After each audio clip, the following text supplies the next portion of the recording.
Good morning to everyone. This is the sum in front of your screen, which we will do now.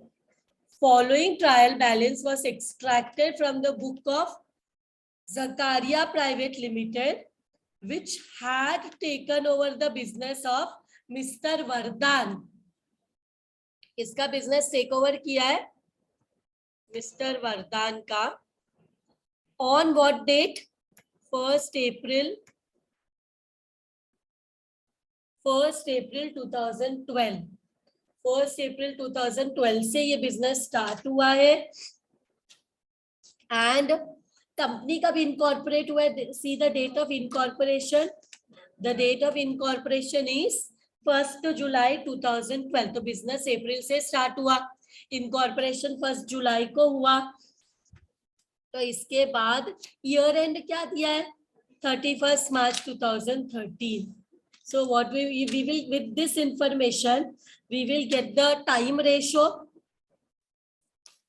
And now what we will do, let us see rest what is next, what informations are given. So trial balance दिया है. Normally आपको profit and loss account, trading profit and loss account दिया रहता था. इससे पहले हमने जितने sums किए थे वहां पे what was used to be given? Trading P&L account in the full year, which we used to convert it in pre and post incorporation. but यहाँ पे ऐसा नहीं है. यहाँ पे हमें पूरा ट्रायल बैलेंस दिया है. तो ट्रेडिंग P&L बैलेंस शीट अगर पूछा है तो बैलेंस शीट भी प्रिपेयर हमें करना पड़ेगा. सो सबसे पहले कैपिटल अकाउंट ऑफ मिस्टर वरदान दिया है. मिस्टर वरदान is the owner who have sold his business to Zakaria Limited. तो वरदान का कैपिटल दिखा रहे इधर 9 लाख रुपीस. फिर debtor creditor. Debtor is a asset, creditor is a liability. And एक और चीज तुम लोगों को अगर याद होगा, debit side of trial balance मतलब इट विल बी असेट और expense. Credit side means liability या इनकम. मतलब जब तुम क्रेडिट साइड में देख रहे हो तो दो ही चीज मिल सकता है तुमको, या तो लाइबिलिटी या तो इनकम. डेबिट साइड रीड करोगे तो वो दो ही चीज हो सकता है, या तो असेट या तो एक्सपेंस. ड्रॉइंग होगा तो अलग बात है, बिकॉज वो लेस होता है कैपिटल में से, इसलिए डेबिट साइड में बताते हैं. दैट यू नो ना. And then rent. Rent means it's a expense. Pre period post period में अगर कुछ भी नहीं दिया तो हम टाइम रेशो के हिसाब से लेते हैं, because rent is paid fixed basis. Timely pay करते, इतना रेंट करके फिक्स होता है ना. देन ऑफिस सैलरी भी फिक्स होता है. कैरेज आउटवर्ड सेल्स से रिलेटेड होता है. What is carriage outward? Transportation expenses related to sale of goods. Director remuneration. Director are in the company, और ये फर्म में तो डायरेक्टर नहीं रहेंगे, तो एक्सक्लूसिवली पोस्ट पीरियड में आएगा ये, राइट. देन ट्रैवलिंग एक्सपेंस कुछ नहीं दिया तो हम सोचेंगे कि ये सेल्स रिलेटेड है, कुछ भी अगर इंफॉर्मेशन नहीं होगा तो. Then preliminary expense. ये प्रिलिमिनरी एक्सपेंस है, ये फिक्टिशियस असेट है. प्रॉफिट एंड लॉस अकाउंट में क्या आता है? Preliminary expenses written off. नहीं तो तुम लोग ने मैनेजमेंट अकाउंटिंग किया है, प्रिलिमिनरी एक्सपेंस किधर आता है? बैलेंस शीट में आता है ना. बैलेंस शीट में हम फिक्टिशियस असेट्स को लिखते हैं. And preliminary expense means company formation expense, तो ये बैलेंस शीट में आता है. And last semester you have done the company's balance sheet format. Already हमने बैलेंस शीट का फॉर्मेट लास्ट सेमेस्टर में लास्ट चैप्टर में डिस्कस किया है. Conversion of limited company, conversion of firm into limited company में. Next, administrative expenses. ये तो office expense है, फिक्स्ड होता है. बिल्स रिसीवेबल असेट है, बिल्स पेएबल लाइबिलिटी है, कैश इन हैंड असेट है, प्लांट एंड मशीनरी असेट है, लैंड एंड बिल्डिंग असेट है, फर्नीचर असेट, स्टॉक अगेन यहाँ पे स्टॉक दिया है और ग्रॉस प्रॉफिट दिया है। समझ में आता है? जब ग्रॉस प्रॉफिट डायरेक्टली दिया हो तो ओपनिंग स्टॉक नहीं हो सकता, then it is with stock, closing stock. और क्लोजिंग स्टॉक है, एडजस्टमेंट्स में आता है तो दो इफेक्ट देते, बट ट्रायल बैलेंस में आएगा तो एक ही जगह लिखेंगे। कैन एनीवन टेल मी ये स्टॉक किधर आएगा? Balance sheet asset side is the correct answer. Because अगर यहाँ पे ग्रॉस प्रॉफिट नहीं दिया होता तो जो स्टॉक होता ओपनिंग स्टॉक होता, फिर हमें ट्रेडिंग अकाउंट भी प्रिपेयर करना पड़ता, तो वो ओपनिंग स्टॉक हो जाता। उधर नीचे एडजस्टमेंट में closing stock, purchases, all those information must have been given, फिर हम लोग ग्रॉस प्रॉफिट निकाल सकते। बट ये सब में डायरेक्टली ग्रॉस प्रॉफिट दिया मतलब हमें ट्रेडिंग अकाउंट प्रिपेयर करने का जरूरत ही नहीं है। Directly we can start with the P&L account, and ये जो स्टॉक है ये असेट साइड में आएगा because trial balance has only one effect. बराबर?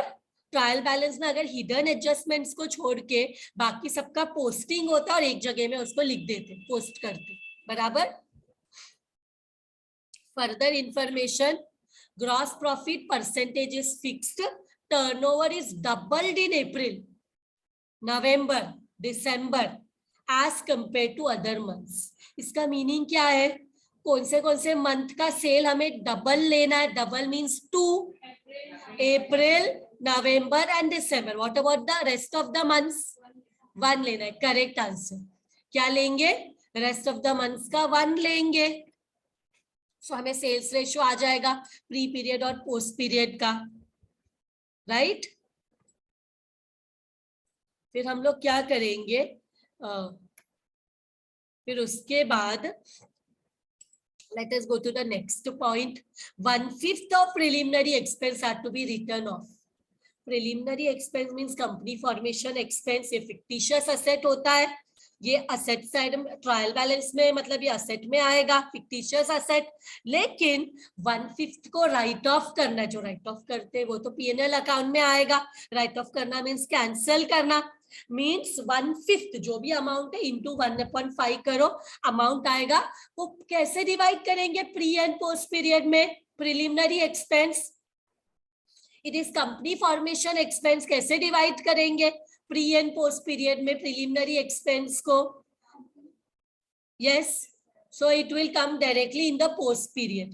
प्री पीरियड में कंपनी का एक्सपेंस डायरेक्टली पोस्ट पीरियड में आता है, so it will come directly in the post period.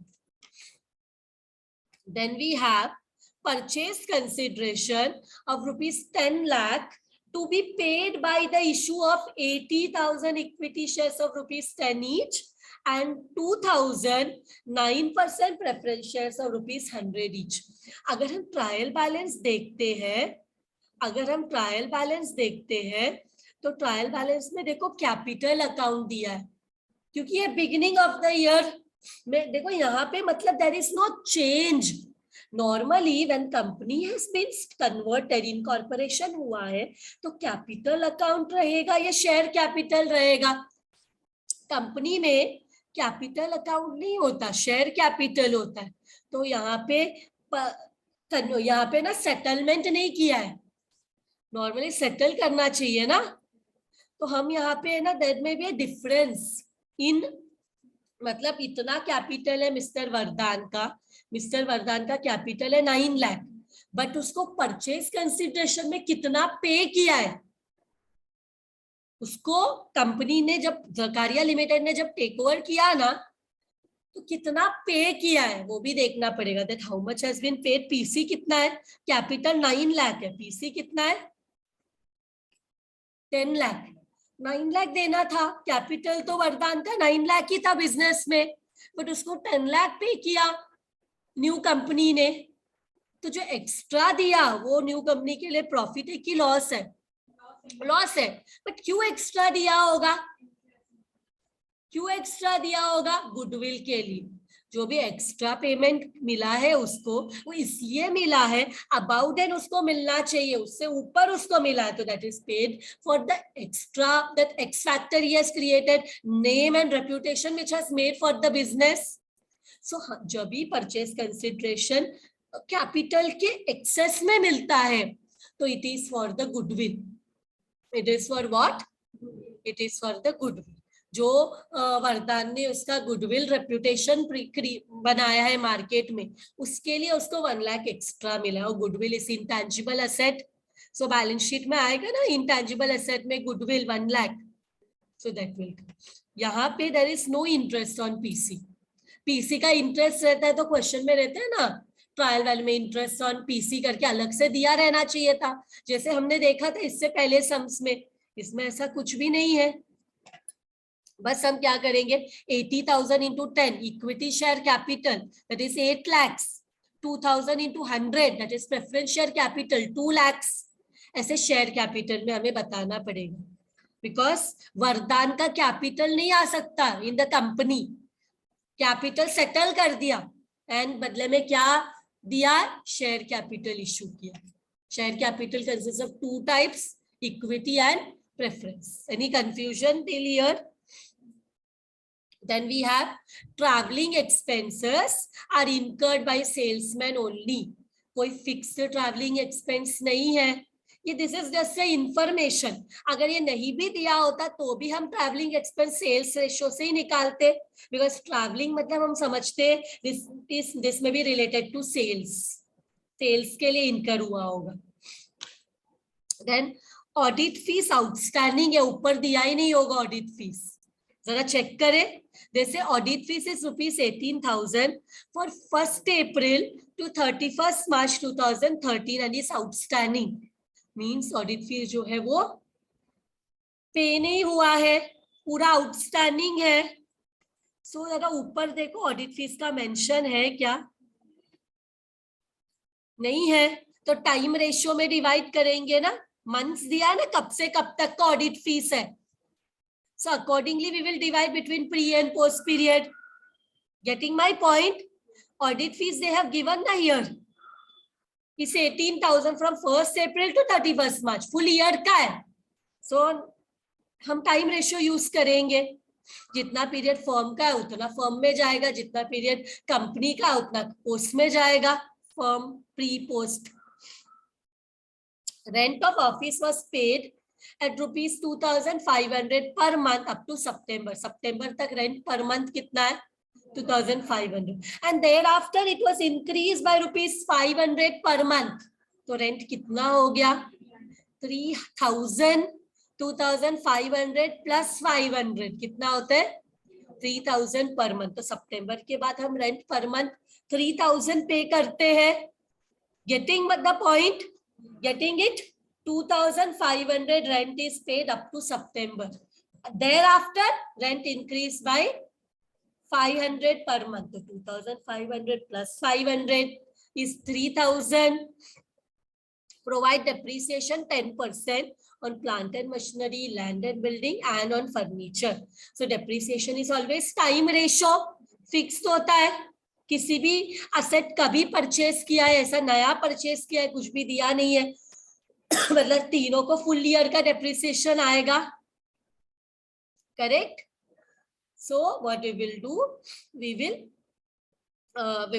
Depreciation जो है वो P&L अकाउंट में टाइम रेशियो से प्री एंड पोस्ट में डिवाइड करेंगे. Prepare profit and loss account for year ended 31st March 2013 and we have to also prepare balance sheet. Balance sheet में कुछ pre post नहीं होता. क्यों? बैलेंस शीट पूरे साल के लिए होता है क्या? बैलेंस शीट को हमेशा क्या बोलते हैं? As on. मीन जिस डेट का होता है उसका लाइफ सिर्फ 1 डे का होता है.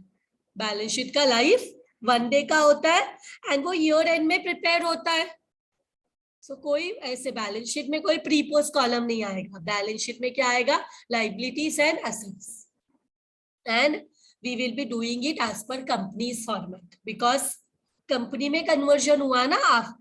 जब जिस डेट में हम बैलेंस शीट बनाएंगे उस डेट में जो वरदान का जो बिजनेस था वो ज़कारिया लिमिटेड कंपनी में कन्वर्ट हुआ, इनकॉर्पोरेशन हुआ.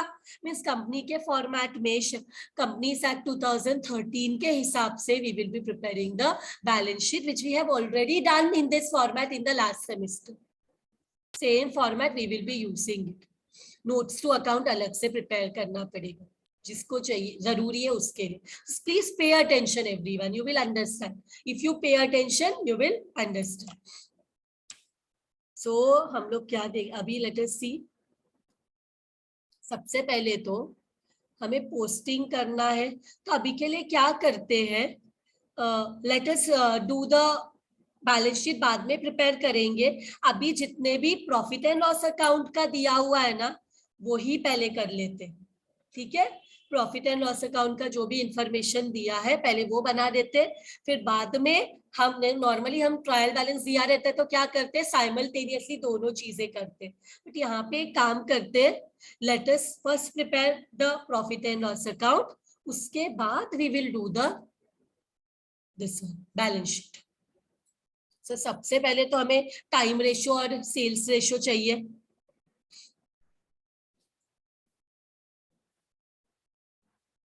तो वर्किंग नोट 1 में हम क्या करेंगे, टाइम रेशियो और टाइम रेशियो को हमें कौन सा डेट चाहिए, ओपनिंग डेट,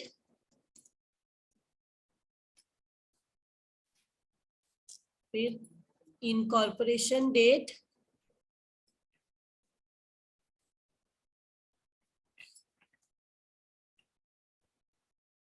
और हमें चाहिए year end date, year ending date या ईयर एंड डेट. सो हम लोग जरा क्वेश्चन में जाके देखते हैं that when our business has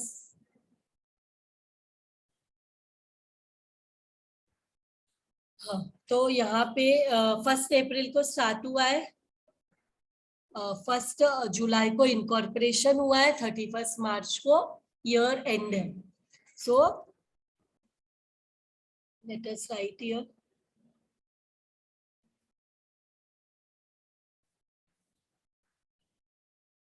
first April 2012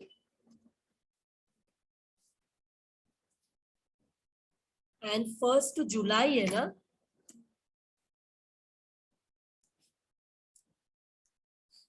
to 2012 and year आएगा 31 मार्च 2013. Now count the months April, May, June. सिर्फ 3 months ही है,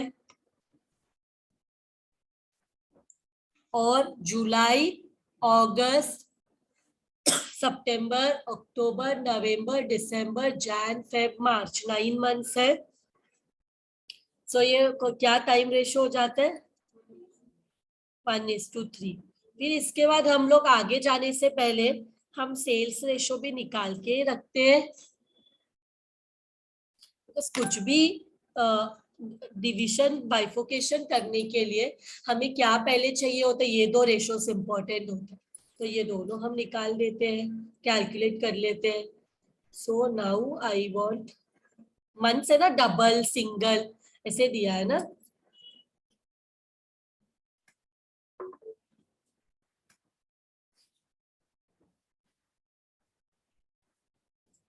कैसे स्टार्ट हुआ, अप्रैल से स्टार्ट हुआ है, अप्रैल, मई, जून, जुलाई, अगस्त, सितंबर, अक्टूबर, नवंबर, दिसंबर, Jain, Feb, March. Let us now see, let us go and see which month sales are double. Sales are doubled in turnover मतलब sales doubled in April, November and December. April, November and December, तो उसको 2 लिख देते, अप्रैल, November, दिसंबर को. अप्रैल में 2 है, नवंबर में cell double है और दिसंबर में डबल है. बाकी सबको क्या लेंगे, वी विल राइट 1.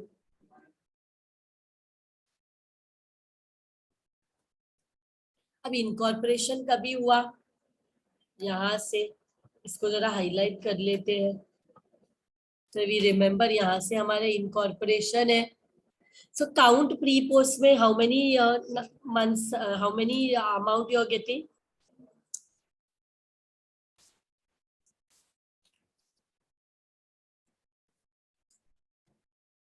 तो 2, 3, 4 ना, 2 + 1 + 1 4 नंबर्स जस्ट काउंट किया. और अभी जुलाई से काउंट करो. 1 + 1 is 2, 3, 4, 6, 8, 9, 10, 11 सबको मिला ये 4:11. So sales ratio also we got 4:11. Now we can go and अभी सबसे पहले इनकम चाहिए ना. इनकम में जरा ट्रायल बैलेंस के क्रेडिट साइड में देखते हैं क्या क्या इनकम दिया है. यहाँ पे इनकम के लिए ये देखो, कैपिटल इनकम नहीं है, क्रेडिटर इनकम नहीं है, ये बिल्स पेबल इनकम नहीं है. Only gross profit is income 4,95,000. Gross profit को सेल्स रेशियो से डिवाइड करना है. तो यहाँ पे इनकम में हमारे पास एक ही इनकम है, ग्रॉस प्रॉफिट. इधर सेल्स रेशियो लिख लेते हैं. 4,95,000 into 4 divide by 15. 15 कैसे आया? How much you got? 1,72,000. Check what you have got.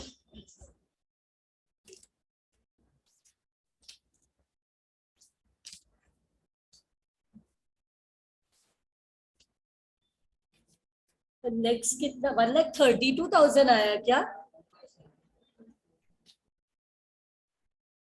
Sales ratio में क्या आया? 1,32,000. Did you get 1,32,000 everyone? And here 3,63,000. Take your calci. 4,95,000 into 4 divided by 15 and 4,95,000 to 11 divided by 15. See whether you are getting this amount.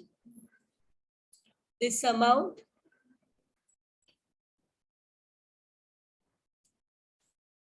फिर इसके बाद हमें मिल जाएगा total income.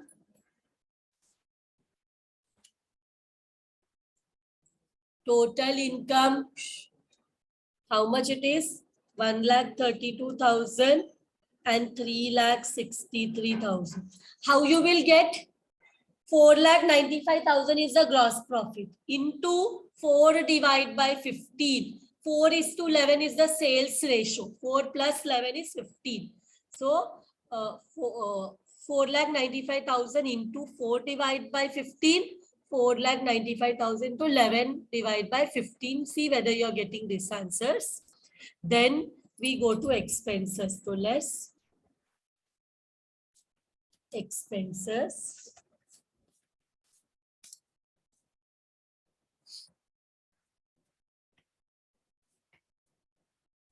तो expenses में हम क्या करेंगे? Let us see what expense are there, जो कि हमें इधर लिखना है.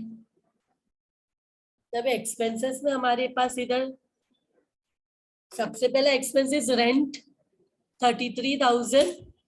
उसके लिए यहाँ पे एक एडजस्टमेंट भी है 2,500 सितंबर तक. उसके बाद 500 का रेंट बढ़ गया तो 3,000 हो गया.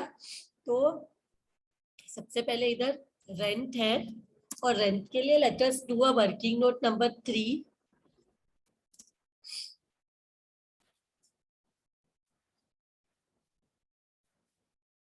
तो यहाँ पे क्या चाहिए?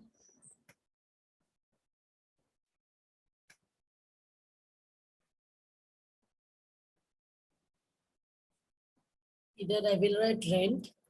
कितना रेंट है? सितंबर तक 2,500. करेक्ट. सितंबर तक rent was 2,500. Till up to September. उसके बाद रेंट 500 इंक्रीज हो गया टू 2500।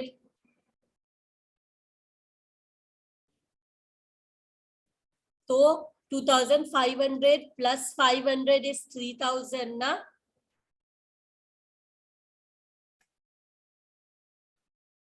सो ये मिल गया। तो अभी क्या करना है, वर्किंग नोट नंबर 3 में जाते हैं। Rent is how much, it is 33,000। अब हम लोग को देखना है प्री पीरियड का काउंट करो कितना है, 2500 इंटू प्री पीरियड के कितने मंथ्स है, 3 ही मंथ्स है। So how much it will B, 2500 into 3 बराबर कितना, अप्रैल मई जून, यही 3 मंथ है प्री पीरियड का। सो और वो मंथ में 2500 का रेंट दिया, so 2500 into 3, 7500, correct. Then post period में कितना मंथ 2500 है, 2500, हाँ हम लोग ऐसे भी करते हैं इंटू 1 2 3 बनती है ना, into 3 plus 3000 into how many months, 6 months. So हमें कितना आ रहा है, ये सबको ऐड करके हमें आ रहा है 25,500। सो हमें मिल गया रेंट प्री पीरियड का, पोस्ट पीरियड का। Do the calculation, 2500 into 3 7,500, 3000 into 6 18,000, add किया 25,500। सो अभी हमें रेंट का वर्किंग नोट में हो, हम लोग लिखते हैं अभी रेंट कितना है, इट इज 7,500 and 25,500। रेंट का वर्किंग नोट हो गया। Now we will go to rent के बाद हमारे पास ऑफिस सैलरी है। ऑफिस सैलरी फिक्स होता है, टाइम रेशो में जाएगा, 1,10,000, 1,10,000 office salary.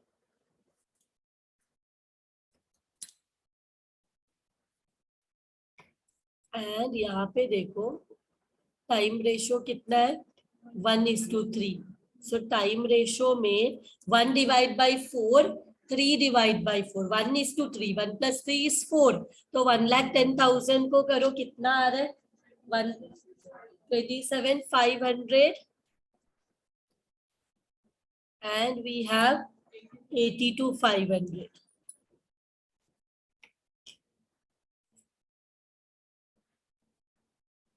So next what we have after this, let us see, इसके बाद क्या है, टाइम रेशो निकाल लिया। इसके बाद we have carriage outward. Carriage outward का अमाउंट क्या है, कैरेज आउटवर्ड का अमाउंट है 54,000। कैरेज आउटवर्ड सेल्स से रिलेटेड होता है, तो 4:11 के रेशो में जाएगा carriage outward. So will write here carriage outward, carriage outward is which ratio, sales ratio 4:11। तो 54,000 into 4 divide by 15, 11 divide by 15 करो, you are getting 14,400 and we are getting 39,600। check whether you are getting this answer, 39,600। and after carriage in outward हमारे पास है director remuneration 16,000। अब director are there only in the company, तो director remuneration will come in the post period. Director remuneration इधर लिखेंगे, directors remuneration,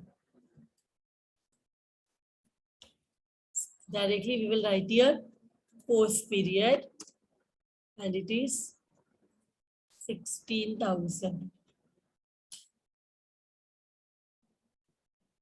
then हमारे पास है travelling expense, 28,500 travelling expense के लिए there is a information in the adjustment कि ये सिर्फ सेलिंग पर्पस के लिए 28,500 travelling expense are incur by salesman only. So ये 28,500 सिर्फ सेल्स रेशियो में आएगा. Travelling expense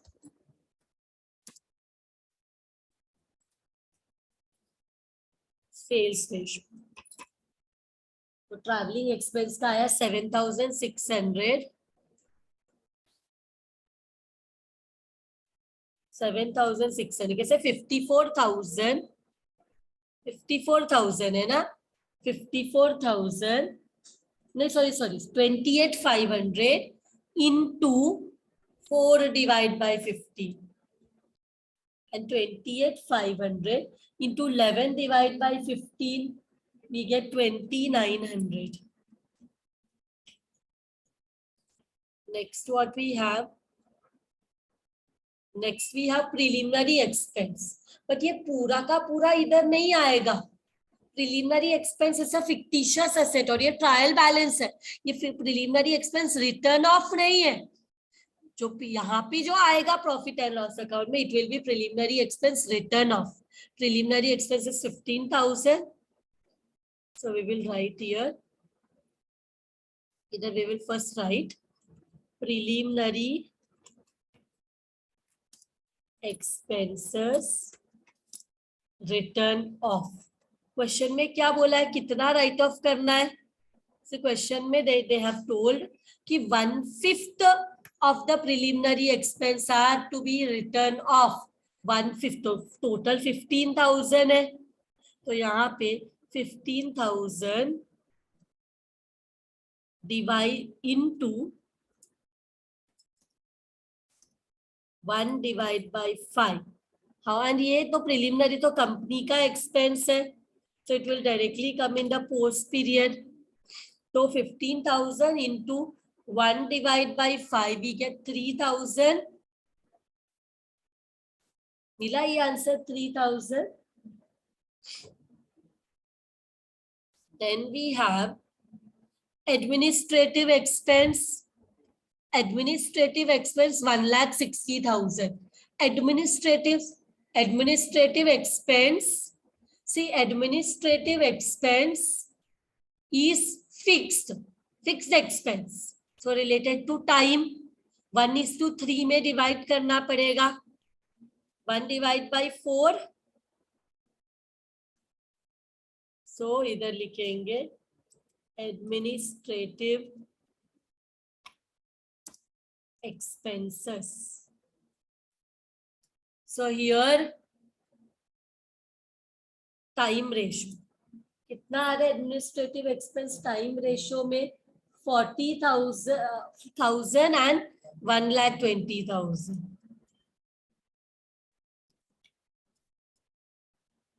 1,20,000. 40,000 and 1,20,000. इसके बाद व्हाट वी हैव. इसके बाद देखो यहाँ पे बाकी जितने एक्सपेंसेस दिया है, एक्सपेंस नहीं बाकी जो आइटम्स दिया है ये बिल रिसीवेबल असेट है, बिल्स पेबल लाइबिलिटी मतलब ये बैलेंस शीट के ही दिया. But depreciation is there one thing which comes in. And एक और एडजस्टमेंट में जाएंगे तो देयर इज ऑडिट फीस 18,000. वो भी तो टाइम रेशो में डिवाइड करना है, वो भी तो P&L अकाउंट. और फिर उसका दूसरा इफेक्ट भी आएगा बैलेंस शीट में भी आएगा वो आउटस्टैंडिंग एक्सपेंस लाइबिलिटी में. तो इसको ध्यान रखना पड़ेगा नहीं तो balance sheet will not tally. अगर हम इसको भूल गए तो balance sheet will not tally. Audit fees and here चाहिए तो we will write outstanding audit fees. Outstanding audit fees time ratio में 18,000 in the time ratio. How much we get? 18,000 into 1 divided by 4 we get 4,500 and 13,500. 4005 है। Time ratio में किया 18,000 into 1 क्या है 1:3 है ना, 1 divide by 4 and 18,000 into 3 divide by 4। 4 कैसे आया, 1 + 3 = 4। सो ये भी हो गया। अभी एक और चीज यहाँ पे आएगा that we have to consider is depreciation. Depreciation हम क्या करते हैं, ऑन क्या क्या, on what all depreciation is there, on plant and machinery, land and building and furniture. So I will write here on plant and machinery, on land and building and on furniture. So here पहले तो amount देखना पड़ेगा, 10%।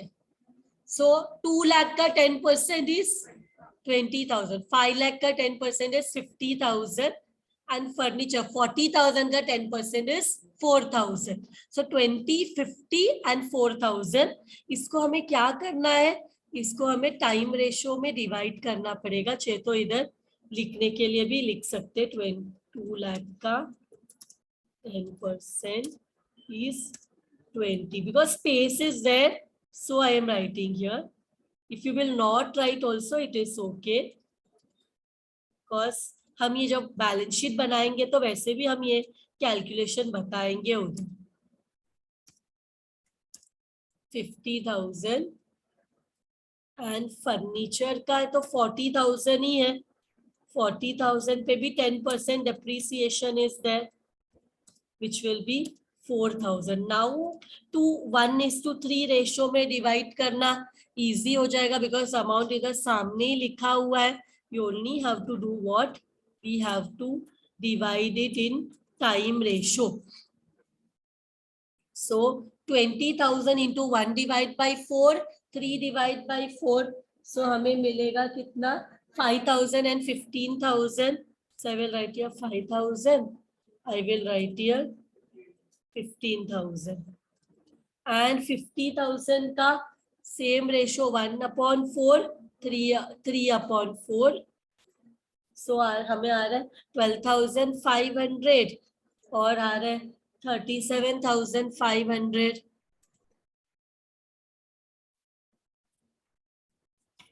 And 4,000 को भी same ratio में divide करो 1:3 में, 4,000 will be 1,000 and 3,000. So all everything done.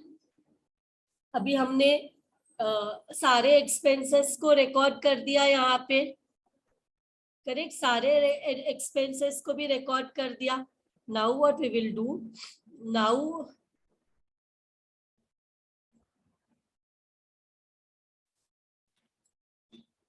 Now take the total expenses. तो P&L अकाउंट हो जाएगा, बट क्वेश्चन में एक और चीज पूछा है, तो हमें बैलेंस शीट भी पूछा है, तो वो भी फिर बनाना पड़ेगा. So from the start adding 7,500, 27,500, 14,000. So here कितना आ रहा है देखो, सबको ऐड करो. You can see in your screen. So add all of them. 7,500, 27,500, 14,400, 7,600. ये सबको ऐड करो. No, it cannot be so much. ये सबको ऐड करके 7,500, 27,500, 40, you will get 1,20,000.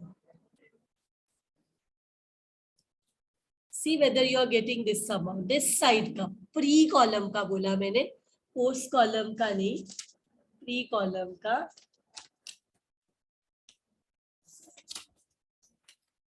फिर सेम वे पोस्ट कॉलम का भी टोटल निकालो. तो हम लोग देखेंगे कि 25,500, 82,500, 39,600, 16,000, 29,900, 3,000, 1,20,000, 13,500, 15,000, 37,500, 3,000. We are getting 3,76,500. 3,76,500. बट अगर हम टोटल इनकम देके तो यहाँ पे 1,32,000 एंड 3,63,000, मतलब हमारा पोस्ट पीरियड में एक्सपेंसेस ज्यादा है, बट प्री पीरियड में तो हमारा इनकम ज्यादा है. सो यहाँ प्री पीरियड के प्रॉफिट को हम बोलते हैं कैपिटल रिजर्व. और कितना है 1,32,000 minus 1,20,000 which is equal to हमारा प्रॉफिट रहेगा 12,000 का. और पोस्ट पीरियड में we will have a net loss. तो कितना है 3,76,500 माइनस 3,63,000. 3,63,000. तो हमें कितने का लॉस मिला? हमें लॉस मिला 13,500 का. सो इसके साथ क्योंकि इनकम हमारा कितना है, एक्सपेंस कितना है, जरा ध्यान में देखो. इनकम है सिर्फ 3,63,000 और एक्सपेंस है 3,76,500. Expenses are greater than the income, means in the post period it is a loss, that is known as post period के loss को बोलते net loss. इसके बाद they also want us to prepare what? They want us to prepare balance sheet.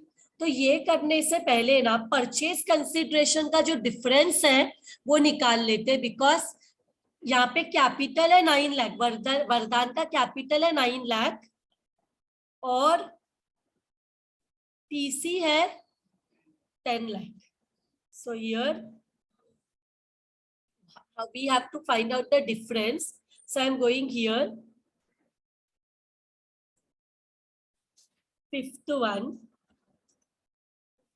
Goodwill और capital reserve. मतलब यहाँ पे भी है ना, अगर परचेज कंसिडरेशन 8 लाख होता, मतलब 9 लाख का कैपिटल है और खरीदते वक्त सिर्फ 8 लाख दिया, तो जो नया बिजनेस है उसने 9 लाख का बिजनेस 8 लाख में ले लिया, तो उसके लिए प्रॉफिट होता. प्रॉफिट है तो कैपिटल रिजर्व. और जब लॉस होता है नया बिजनेस को, मतलब 9 लाख ही था वरदान का कैपिटल, बट बिजनेस को उसको 10 लाख पे किया. एक्स्ट्रा पे करते तो गुडविल, कम पे करते तो कैपिटल रिजर्व. तो यहाँ उसका फॉर्मूला क्या है? Purchase consideration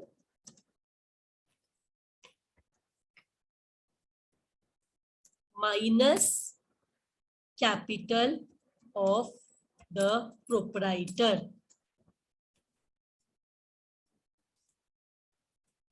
Purchase consideration is 10 lakh minus capital is 9 lakh. So goodwill मिला है हमें यहाँ पे which is equal to rupees 1 lakh. ये कर लेते बिकॉज ये आगे this will help us. और गुडविल कैसे, परचेज कंसिडरेशन कैसे सेटल किया था वो भी क्वेश्चन में दिया है. 80,000 इंटू 10 का इक्विटी शेयर, 2,000 इंटू 100 का 9% प्रेफरेंस शेयर. बिकॉज अभी हम बैलेंस शीट प्रिपेयर करेंगे तब हमें ये शेयर कैपिटल चाहिए रहेगा. तो अभी क्या चाहिए? जकारिया रिमीटर इधर लिख लिया है ना, तो अभी directly balance sheet as on लिख लेते हैं.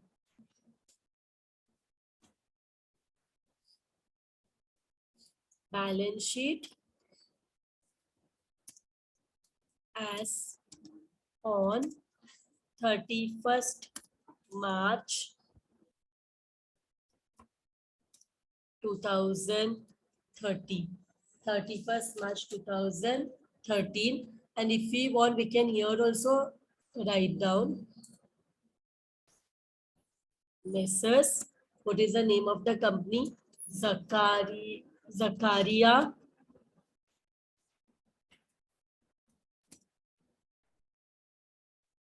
Private limited.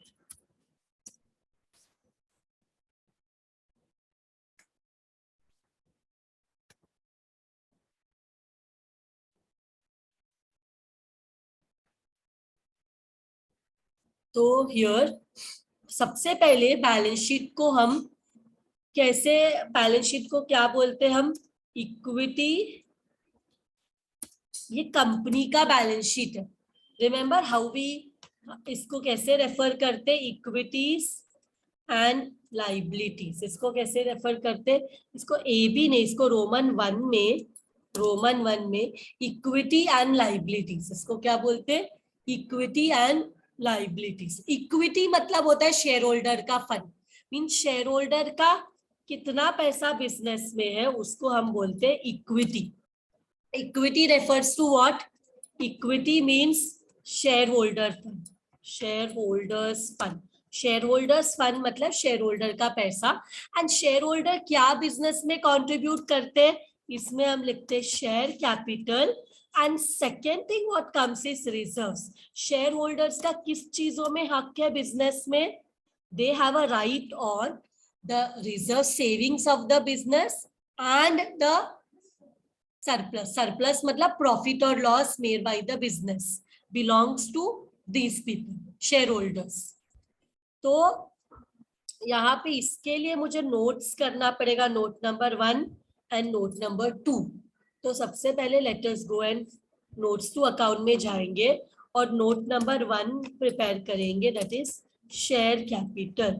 तो शेयर कैपिटल में क्वेश्चन में दो चीज दिया, equity share capital. It is given in the question, I just read also, 80,000 equity share of ₹10 each। ऐसे नहीं लिखना है तो डायरेक्टली इक्विटी शेयर कैपिटल लिख दो, जो कि क्वेश्चन में दिया है।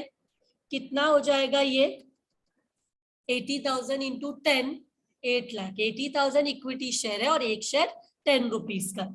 और एक चीज दिया है 2000 9% प्रेफरेंस शेयर, क्वेश्चन में दिया है 2000 9% प्रेफरेंस शेयर्स ऑफ ₹100 ईच। ये हो जाता है कितना, 2 लाख। तो ये दोनों को ऐड किया तो कितना हो जाता है, 10 लाख। तो यहाँ पे we will write that share capital is 10 lakh. फिर रिजर्व सरप्लस भी है। रिजर्व सरप्लस मतलब बिजनेस का सेविंग, बिजनेस का प्रॉफिट। तुमने क्वेश्चन ट्रायल बैलेंस में कोई भी रिजर्व देखा, general reserve, profit and loss account, हमने पूरा ट्रायल बैलेंस रीड किया ना, हमने कोई रिजर्व्स तो देखा ही नहीं। फिर से एक बार देख लेते, अगर तुम लोग को फिर से देखना है तो क्रेडिट साइड में देखो, लाइबिलिटी है ना, ये कैपिटल को छोड़ के सब, देयर इज नो कोई रिजर्व तो है ही नहीं इधर, बराबर। तो रिजर्व जो अभी लास्ट में आया है वही है, क्या आया है इधर रिजर्व में, 12,000 का कैपिटल रिजर्व और 13,500 का net loss. So we get the negative answer here. अगर ध्यान देखेंगे ना तो भी देखो हमें एक नेगेटिव आंसर आएगा, बिकॉज हियर रिजर्व्स में and surplus, two things are there, capital reserve is 12,000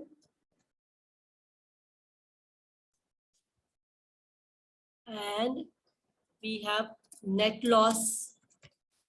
Net loss is 13,500। तो यहाँ पे जो आंसर आएगा वो ब्रैकेट में रहेगा 1500, negative answer, negative answer 1500। So here what we will do, here we will write reserves and surplus is bracket में 1500, bracket में 1500। and once this is done we have liabilities। so liabilities जो है वो दो types का है, non current liability and current liability.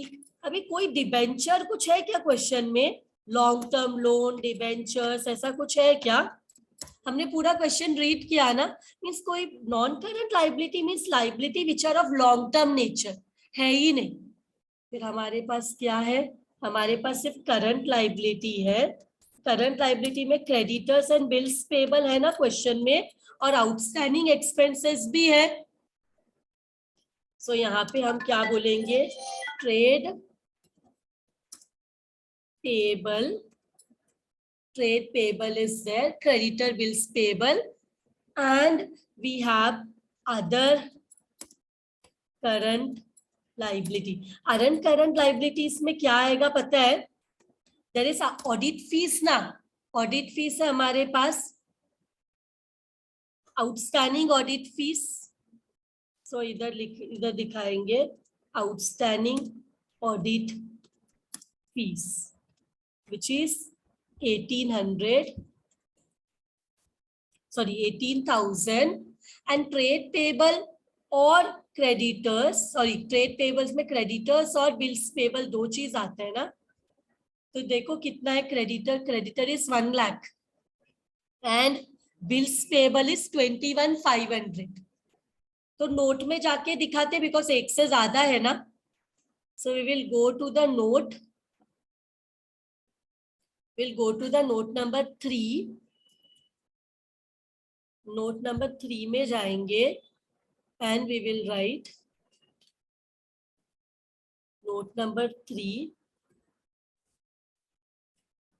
trade payables.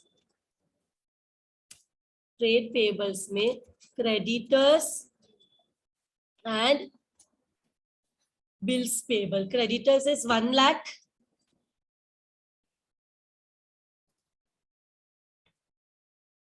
and bills payable is 21,500।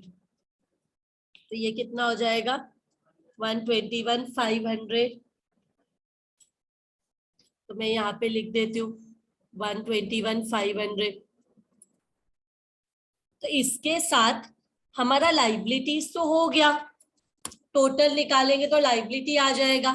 Now Roman 2 में we have assets. Asset भी दो टाइप का होता है जिसको हम बोलते हैं non current assets and current assets. Non current asset में क्या आता है, प्रॉपर्टी, फिक्स असेट्स भी बोलते हैं जिसको हम बोलते हैं। तो नॉन करंट असेट में हम बोलेंगे fix assets, property, plant and equipment, ऐसा भी बोल सकते हैं। सो फिक्स असेट, इसको क्या बोलेंगे, स्मॉल ए बोल देते हैं। और इसमें दो टाइप है, टैंजिबल, इंटैंजिबल। इंटैंजिबल में गुडविल है ना, तो मैं एक ही है तो लिखूंगी नहीं, सिर्फ गुडविल 1 लाख था ना, गुडविल वाज 1 लाख ना, 9 लाख 10 लाख का डिफरेंस, तो गुडविल है। तो ब्रैकेट में एक ऊपर चला गया वो,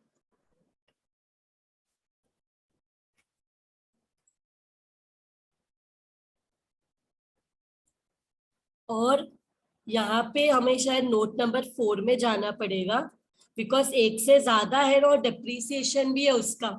3 असेट्स है ना, intangible assets. 4th one, sorry intangible नहीं, टैंजिबल असेट्स। टैंजिबल असेट्स में हमारे पास प्लांट एंड मशीनरी है, हमारे पास लैंड एंड बिल्डिंग है, फर्नीचर। सबका अमाउंट कितना है, सबका एक का अमाउंट है 2 लाख ना, 2 लाख माइनस डेप्रिसिएशन, माइनस करके डायरेक्टली लिख ले, या तो हमें बाद में डेप्रिसिएशन माइनस करना पड़ेगा। उससे अच्छा हमें पता है ना डेप्रिसिएशन एक का कितना है, -20,000, डेप्रिसिएशन 10% विच इज 1,80,000। फिर लैंड एंड बिल्डिंग 5 लाख और 50,000 माइनस करते हैं ना, -50,000 डेप्रिसिएशन विच इज 4 लाख 50,000, फिर हमारे पास 40,000 का फर्नीचर है, -4,000 डेप्रिसिएशन विच इज 36,000। तो तीनों को ऐड करो, you get how much? You get 6,66,000, 6,66,000। तो इधर हम लिखेंगे 6,66,000। इसके बाद हमारा B, that is current asset. Current asset में एक और चीज यहाँ पे हम लिख सकते हैं, एक और चीज मैं यहीं पे लिख रही हूँ, प्रिलिमिनरी एक्सपेंस है ना, उसको क्या बोलेंगे हम यहाँ पे? फिक्स असेट के बाद इधर बी में आई will right non current assets, other non current asset, उसको क्या बोलेंगे? Other non current asset. दो जगह लिख सकते हैं, या तो इधर लिखो या तो अदर करंट असेट्स में लिखो। फिक्टिशियस असेट हम दो जगह लिख सकते हैं, या तो अदर नॉन करंट असेट में या तो अदर करंट असेट में। हमारा अजम्पशन क्या है? इधर लिखा तो उसको हम लॉन्ग टर्म नेचर का मानते हैं, अदर करंट असेट में लिखा तो शॉर्ट टर्म नेचर का मानते हैं। बट दोनों में से किधर भी लिखा इट इज करेक्ट, कोई एक जगह में लिखो, दोनों को करेक्ट ही मानते हैं। तो 15,000 में से 3,000 तो माइनस हो चुका है, राइट ऑफ हुआ है, तो राइट ऑफ हुआ है ना, तो इधर आएगा कितना? 12,000, करेक्ट। तो इधर का, इधर जो है हमारे पास इन्वेंट्री में हमारे पास क्या है? हमारे पास डेटर्स बिल रिसीवेबल दोनों है। पहले तो हमारे पास इन्वेंट्रीज है, इन्वेंट्रीज मीन स्टॉक। तो इन्वेंट्रीज कितना है? How much is the amount of inventory? Inventory का अमाउंट है 1,90,000। उसके अलावा क्या है? बिल रिसीवेबल और डेटर। पहले देख लेते amount, 80,000 debtor, bill receivable 30,000, cash bank 60,000, इतना ही बचा, बाकी हमने सब लिख लिया। तो what we will do here,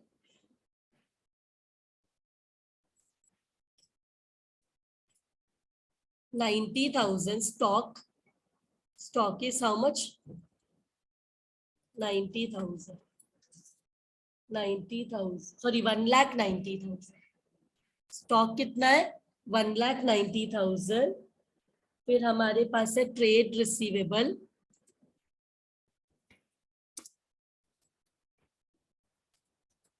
trade receivables के लिए वर्किंग नोट नंबर 5 में गए,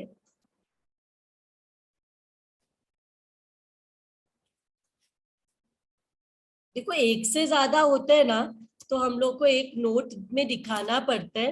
ट्रेड रिसीवेबल में दो चीजें आती है, two things are debtors and bills receivable. So debtor is how much? Debtor is 80,000, bills receivable is 30,000। बराबर है क्या? एक मिनट,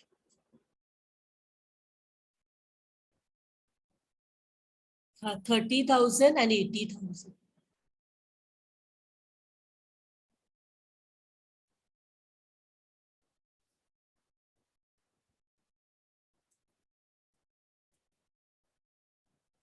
$80,000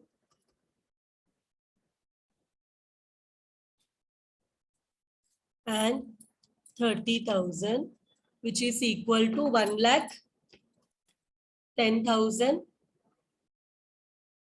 सो यहाँ पे लिखेंगे 1,10,000। Last one is cash balance, that is cash and cash equivalent which is 60,000। अभी total निकालना है, व्हाट इज द टोटल? 11 लाख। सबको ऐड करेंगे ना तो we will get 11,38,000. Check whether you are getting this amount. 11,38,000. And यहाँ पे भी जब हम ऐड करते हैं तो हमें मिलता है 11,38,000.